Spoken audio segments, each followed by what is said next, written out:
Should you ever buy a whole life insurance contract or not? If you've ever sat down with a financial advisor or even just Googled life insurance, you've probably noticed there's a bit of a war going on. On one side, you've got people saying whole life insurance is a scam, a ripoff, something you should avoid at all costs. And on the other side, you've got advisors saying it's the best way to build wealth while protecting your family. So, who's right? Let's break it down. Whole life insurance is a type of policy that covers you for your entire life. As long as you pay the premiums, the insurance company guarantees a death benefit to your beneficiaries. But here's where it gets interesting. Whole life also has a cash value component. Think of it as a savings account built into the policy. Over time, part of your premium grows inside this account, and you can borrow against it or even use it in retirement. Sounds good, right? Well, not so fast. The biggest knock against whole life is cost. It's usually 5 to 15 times more expensive than term life insurance for the same death benefit. That means if you're just looking to protect your family, you could get term insurance and pay way less. And that cash value feature? The returns are often pretty low compared to investing in, say, index funds or real estate. Plus, it can take years before the policy builds up any meaningful value. That's why you'll hear a lot of financial experts say, buy term and invest the difference. Basically, get cheap coverage and put your extra money into investments that grow faster. Does that mean whole life insurance is always bad, though? Not exactly.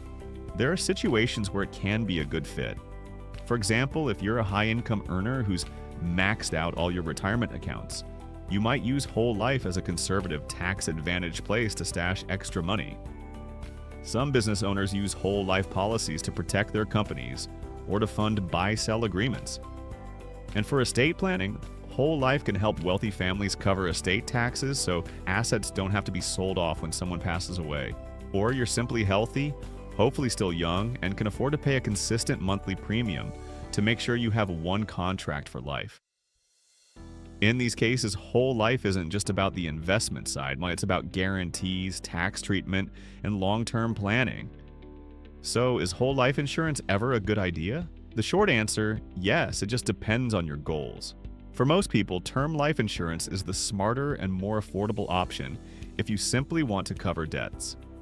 But if you're healthy and want permanent protection, or you're wealthy, or you have very specific estate planning needs, or you've already maxed out other investment tools, whole life can play a role. The key is this: don't buy it just because an agent told you it's the best investment ever. Run the numbers, understand the costs, and make sure it actually fits your financial goals. All right, that's it for today. If you found this helpful, make sure to hit that like button and subscribe for more financial breakdowns. And let me know in the comments, would you ever consider whole life insurance, or are you sticking with term? Thanks for watching, and I'll see you in the next one.